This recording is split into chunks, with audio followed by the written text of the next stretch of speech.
น้ำกินนี่เอาอยู่ไสน้ำกินน้ำกินเอาอยู่ป่าอยู่ป่าทางใดแม่พุ่นอยู่ป่าโอ้นี่พุ่นมันไก่เอายังไปเอารถจักรบ่หรือไปหาบบ่ใส่บาไปใช้อยู่นี่ใส่บาแบกหาบเอาน้ำเจ้าตอนกลางคืนนอนอยู่นี่บ่นอนไสนอนอยู่เฮือนนี่แหละนอนเฮือนนี้บ่ได้เฮือนบ่ได้เฮือนนอนเฮือนนั่นเฮือนหมู่เนาะโดยบัดนี้โดยเด้อโดยบ่นะโดยเวลาเว้านำละโดยมาพี่ลานยังมาโอ้เฮือนเราเนาะ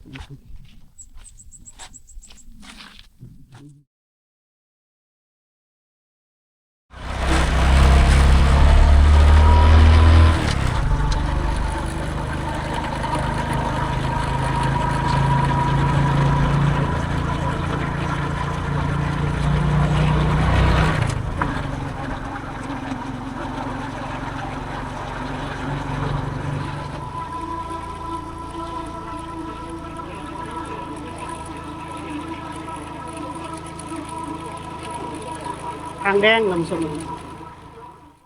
สบายดีทานผู้ชมเด้อทั้งภายในและต่างประเทศพบกับบ่าวจอยเส้นเก่าเส้นเคยบ่าวจอยเดินทางเข้าสู่หมู่บ้านชนบทท่านผู้ชมพี่แล้วทางเขตสแลนพี่ละท่านผู้ชมเนาะเดินทางเข้ามาไกลบ้านน้องใจขึ้นมาเทิงพี่ละจะมาเห็นเฮือนอยู่2-3หลังเพิ่นกำลังเฮ็ดหยัง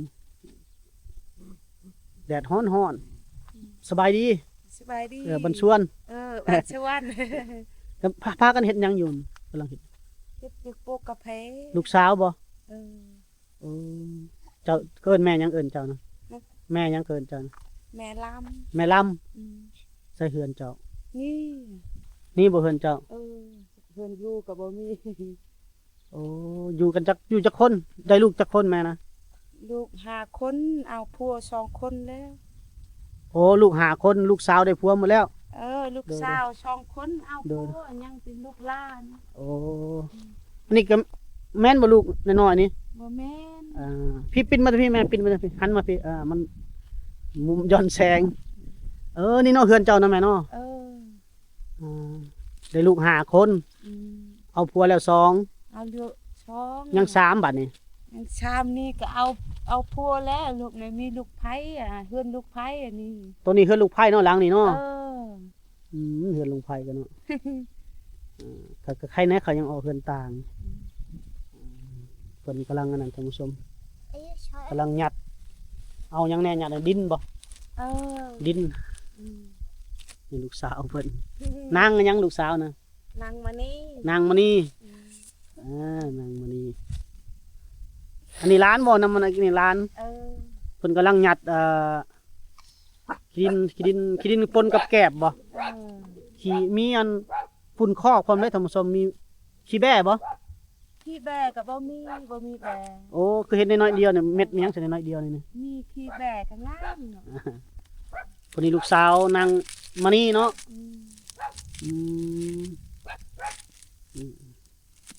นางมานี่ท่านผู้ชมปลดหมวกนี่ล่ะปลดหมวกให้ FC เพิ่นเบิ่งแน่สบายดี FC เนี่ยเอาไปจ้ะสบายดียกมือมัดซองนี่ป้าก่อนนี่ป้าสินี่เฮ็ดหนังสือบ่ยกมือสบายดี FC ก่อนสบายดีเฮ็ดอันนี้ยกมือเฮ็ดสบายดีนะสบายดีนางมานี่อายุเพิ่นได้เฮ็ดหนังสือบ่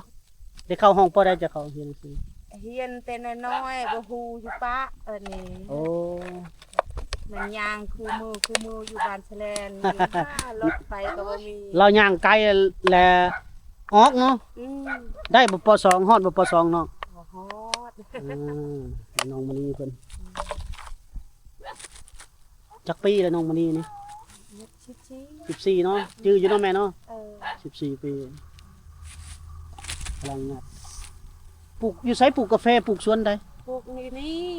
ปลูกแล้วแถวนี้ยังดินกว้างเติบบ่แม่กว้างบ่ดินเจ้านี่ชำนี้บ่กว้างบ่ฮอดเฮกตาร์มันก็ได้ปลูกน้ำเขาบ่มันกันมันก็ปลูกกาแฟนั่นแหละปลูกปนกันเลยปนกันได้จักล้านปีนี้ขายมันนะจักบ่มีปีนี้ก็ราคาบ่แพงสูง เจ้าขายแล้ว ขายแล้วนี่5 ล้าน ได้5 ล้านประมาณ 8-9,000 บาทท่านผู้ชมอืม หมดแต่ชื่อเขากิน Nó đau này. Nè, tao cái nhện nữa đau. น้องมณีซื่อๆเนาะบ่แม่นมณีวันเนาะ นางมานี่ที่ชื่อ อืมเอามาเห็นครอบครัวเพิ่นได้อท่านผู้ชมบ่จอยเห็นเพิ่นเฮ็ดหยังเด้3-4แม่ลูกนี่เนาะเห็นเพิ่นหยัดหยังวะเห็นนั่งหยัดอยู่เราหยัดกาแฟหยัดเต็มนี่เลยบ่ ใช้อันนั้นเด้หมากกาแฟได้อยู่ใส่หมากกาแฟยังจักบ่ได้ไปตั้งไว้อยู่ไสบัดนี้ ยังบ่ได้หยัดเนาะ ยังแล้วเฮ็ดนี่ โอ้ พอกาแฟ เฮือนน้อยๆนี่เฮ็ดหยังเฮือนน้อยๆนะ เพื่อนเฮานี่แหละยันเพื่อนตกมันยานมันล่มเพื่อนใหญ่ๆเนี่ยอยู่เฮือนน้อยอะ เว้าได้ก่อน เฮาเฮ็ดเฮือนน้อยๆใส่บาทชื่อบาทเวียดเนี่ยย่านเฮือนนี่ล่มเนี่ยจะอยู่เฮือนน้อยๆนี่ ย่านเฮือนนี่ล้ม แล้วก็ไปลักลี่อยู่หัน เออ โอ้ยามฝนนั่นบ่ เออ อืม ยามเพิ่นตกเนี่ยก็หมดเปียกหมดเลยเฮือนเจ้าบ่อยู่บ่ได้ Nó có tao โอ้ tiêu. เฮือนไผเกาะ ฮะ เฮือนไผก็เปียกนะ Tao sợ đau. เฮือนเฮานี่แหละ เฮือนยักแม่ลำเนี่ยคนตกเนี่ยตลอดเลยผัวก็เฒ่าแล้วเนี่ยนอนอยู่เฮือนเฮ็ดเวียกบ่ได้ โอ้ผัวเจ้าเฒ่าแล้ว อืม จักปีแล้วผัวเจ้า 53 ปีแล้ว เจ้าได้จักปีแล้วเจ้านะ เฮาใน43 โอ้เจ้าก็จื้อเนาะ อืม หนังสือเสียบ่ฮู้กันเจ้าเนาะ อืม ฮู้บ่หนังสือ บ่ฮู้ อืม Người ta phải เพิ่นเฮือนเพิ่นตัวนี้แล้วมันขาดมันป่องหลายแล้ว เออ แต่เราเฮ็ดตูบอยู่หัน อืม เวลาฝนตกแห้งๆแล้วปบไปอยู่หัน เออ บ่เปียกบ่อยู่หัน บ่เปียกก็ใส่บาตรแบบนี้ ใส่ผ้าบัตรน่ะเนาะ เออ แบบใส่บาตรใส่ผ้าบัตร ใส่บาตร บังเอิญเด้ท่านผู้ชมบังเอิญพบกับครอบครัวเพิ่น ทุกข์ยากนี่มาตลอดเลย เฮ็ดให้ก็เฮ็ดเนาะเจ้า เออเฮ็ดให้ เฮ็ดให้ อืม ได้เข้าจักเป้าปีนี้ ปีนี้ได้30 เป้า กุมปีบ่30เป้า บ่กลมนี่ก็หมดแล้วแก่น โอ้ ยังแต่ชื่อข้าวเวียด ซื้อข้าวเวียดกินเอา อืม ข้าวเหนียวบ่หรือข้าวเจ้านะ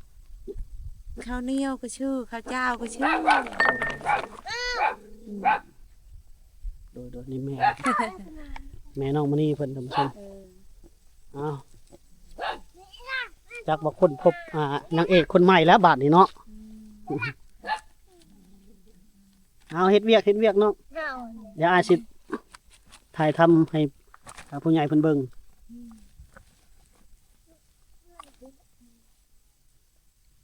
ไอ้ตลักตะเปา เมืองเราหยัดทุกอย่างนี่ซื้อมาแต่เมืองบ่ ชื่อตะเวียดแล้ว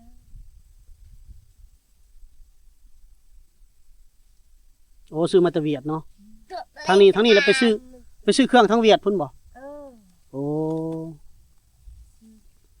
เครื่องทำเวียด ทางนี้บ่จอยบ่กล้าขับรถบ่กล้าขับรถใหญ่ขึ้นมาเด้อท่านผู้ชมรถยนต์รถบ่จอยขึ้นขับนะมันมีทางขึ้นแบบนี้แหละทางขึ้น nhau. คันได้รถโฟวินมาแล้วกล้าขับขึ้นบัดเวลาลงหันท่านผู้ชมบ่จอยย่าน เคยมาครั้งหนึงเอายืมรถวีโก้น้องมาโอ้ติดโฟวินลงนะมันสั่นเด้ประมาณกิโลหนึงมั้งประมาณนั้นแหละ ทางลงน่ะความสั่นน่ะย่านบ่จอยย่านในแบบประเภทสองแม่ลูกเพิ่นมานั่งนํกันมาสอบถามหน่อยหนึงว่าน้ำกินนี่เอาอยู่ไสน้ำกิน นำกินเอาอยู่ป่า อยู่ป่าทางใดแม่ พุ่นอยู่ป่า โอ้นี่พุ่น เออมันไก่ เอาหยังไปเอารถจักรบ่หรือไปหาบ บ่ เอาใส่บาไป ใช้อยู่นี่ ใส่บาแบกหาบเอา อืม น้ำกินน่ะเนาะ เออ น้ำอาบเด้ น้ำอาบแล้วอยู่พุ่น อยู่นี่ได้อยู่เซตัวนี้บ่ถึงบ่ไกลบ่ โอ้อยู่แช่ไก่ แห่งไกลโพดเนาะ อืมบ่มี อ๋อ อยู่เขื่อนอยู่ตาดแสลนก็ไก่ ไกลเนาะมีแต่เอาหยัง น้ำกินน้ำอาบไปเอาอยู่พุ่น อยู่พ้นในคดนี่ จัก จุงนี่ คุ้มซุมเจ้าอยู่จักข้างหลังคาเฮือนนี่เท่านี้บ่ เออ ประมาณจักหลังคาเฮือนไหม จากนี่แต่10หลังคาเฮือน โอ้ประมาณ10หลังคาเฮือนคุมนี่ อืม อ๋อต่อ10หลังคาต้นทางนั้นพี่น้องบ่หรือว่าคนในบ้านกันทางหลังเจ้าน่ะ ได้ ทางหลังนี่ พี่น้องกันน่ะเฮือนตัวนี้ก็เฮือนอายเฮา โอ้ เฮือนน้อยนี่สิลูกอายเฮา ลูกอ้าย เออ โอ้อยู่กันแบบพี่น้องเนาะคุมนี่เนาะ อยู่พี่น้อง เอาแดดส่องมาแดดส่องน้องเพิ่น อืม ตาเบิ้ลน่ะ โอ้ไปตักน้ำกินอยู่พุ่น อืม ไปอาบก็อยู่พุ่น เออ โอ้เจะหน่อยสิให้น้องเพิ่นพาไปเบิ่งก่อนท่านผู้ชมเนาะก่อนเป็นอยู่เพิ่นแดดยังร้อนเนาะ เออ อืมลำบาก น้ำคดได้คดบางนี้ โอ้ขุดเอาบ่ คดเอาไปตักแหม่ก็บ่มีแต่ก็นำคุยแต่บ่มี แต่ว่าอาบมดอยู่นำกันนี่ไปอาบไปเอาอยู่พุ่นมดน้ำกิน เออบางทีก็แดดนี่มันแห้งโพดบางทีก็มีบางมือนึงก็มีมือนึงก็บ่มีนำมันขาด โดยน้องมื้อนี้เว้าลาวก็ได้เด้อเนาะ อืม ได้บ่ได้อยู่บ่ได้เนาะ ตะดัง เอ้าอย่าว่าแต่ได้ ว่าได้อยู่บ่น้อยหนึง ตามสิ เฮียนเว้าได้เนาะเอ้ยเพราะว่าผู้ชมเพิ่นเบิ่งผัดเป็นคนลาวคนไทยเฮาเนี่ยนะ อืม ต้องเว้าลาวเฮาสื่อภาษาท้องถิ่นแล้วบ่ได้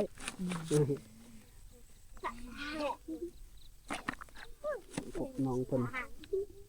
เดี๋ยวสิเฮาสิให้พาน้องให้น้องเพิ่นพาเลาะเฮือนมื้อหนึงก่อนใส่หมวกละใส่หมวกแดดร้อนหนิดนึงใส่แล้วหมวกเอาเด้มาพี่หมวกมาให้เราพาไปเลาะทางหน้าเฮือนก่อนท่านผู้ชมอะไรใส่หมวกนิดนึงเด้อ เอาใส่ซ้ำนี้เอาพอเห็นหน้านี่พอแล้วไปพาไอ้เลาะเบิ่งเฮือนนะเบิ่งเฮือนเพิ่นไปเด้อขอไปนิดนึงเด้อ เออ อย่าโอ้เฮาเองก็ฮ้อนเองเฮาก็ฮ้อนกัน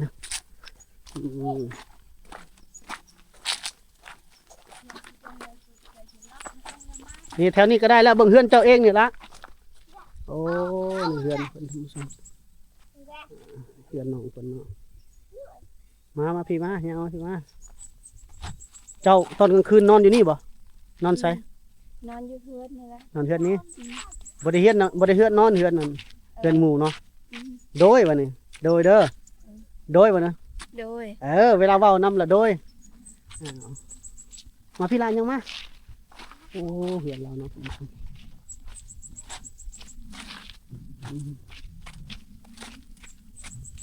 เฮือนครัวอยู่ไสหนึ่งเขาอยู่ไสไปขึ้นไปเบิ่งบอลเฮือนครัวพ่อบ่นี่พ่อเพิ่นนอนอยู่เด้อท่านผู้ชม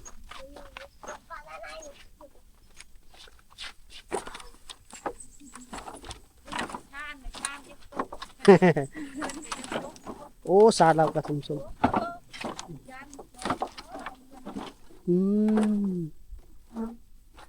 นี่ห้องเพื่อนขอเพื่อนครัวเพื่อน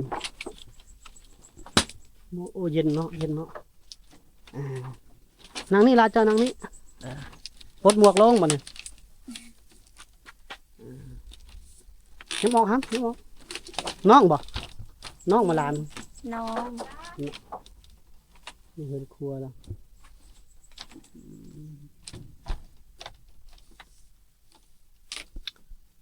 ยังตำเข่าบ่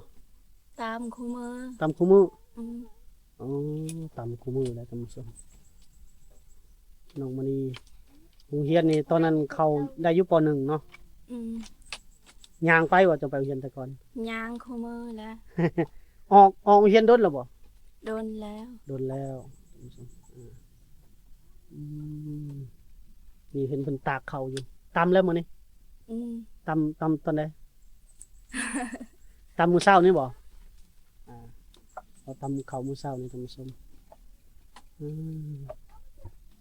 นี่เฮือนครัวเพิ่นเฮือนนอนเฮือนใหญ่เพิ่นแล้วนี่ท่านผู้ชมเจ้านอนอยู่บ่อนใดเจ้านอน นอนบนนี้แหละ โอ้นอนอยู่นี่ อืม พ่อแม่นอนอยู่ในหันกับน้องเจ้านอนกับไผอยู่นี่ นอนผู้เดียวน อนผู้เดียวนี่ท่านผู้ชมบ่อนน้องเพิ่นนอนได้นี่นอนมองบ่อนพ่อเพิ่นนอนปึ้งๆโอ้นี่สนะเจ้านอนบ่เสือนอนเจ้านอนบ่นี่ อืม โดยบัดนี้ โดย ต้องจื้อเด้อบัดนี้ต้องโดย เอ่ออืมเพื่อนเจ้านี่บ่ได้มีไฟฟ้าแน่เนาะ บ่มี แถวนี้มีบ่มีคนมีไฟฟ้ามีบ่ บ่มีหมดเลย บ่มีหมดเลย เรายังต่ำเขาอยู่เนาะแล้วมีโซลาร์เซลล์อันหนึงจักอันโซลาร์เซลล์นี่ตัวแสงตะเวนนี่ มีแต่อันนี้แหละ โอ้มีโซลาร์เซลล์1อันเพิ่นว่าเนี่ยท่านผู้ชมอืมน้องเราก็หน้าตาเพิ่นก็พอเบิ่งได้ท่านผู้ชมเนาะอายุ14 15รุ่นเดียวกับน้องใจรู้จักบ่น้องใจรู้จักบ่ โดย รู้จักกันเนาะอยู่รุมรู้จักเนาะ อืม เคยเบิ่งอยู่บ่คลิปเรา เคย เคย โอ้เนาะมือตอนเช้าแล้วตำแล้วเขาวเนาะได้ยังกินแมลงกินข้าวกับยังแมลงบืน จักบ่มีอาหารหยัง บ่มีอาหารเลยอันนี้มันครัวเพิ่นนะครัวเพิ่นมงเฮ็ดอยู่เฮ็ดกินทำซุบนนอนเพิ่นกับปองปึงอยู่เนาะนี่ทางนี้นาเฮือนน้องเพิ่นทำซุเครื่องนุ่งของถือน้องเพิ่นก็คือสิยังบ่มีหลายดอกทำซุมาเบิ่งจากการแต่งตัวนึงครัวอืมโอ้เฮือนเราเนาะทำซุมายังมาละโอ้คันไดเรานี่บันไดเราทำซุเอาเหล็กโยมนะนี่นะเหล็กโยมมาเฮ็ดอืมไปมาพี่ก็มันโอ้เฮือนเราเป็นปล่องลายเลยนะท่านผู้ชมเนาะโอ้โหกันพอเพิ่นบ่นอนเขาสิขึ้นพาไปส่องเบิ่งแม่เพิ่นว่ายามฝนตกแล้วมานอนหลังนี้บ่มาพี่ละยังพี่ เจ้าก็ไปบ่เจ้าก็มานอนนี่บ่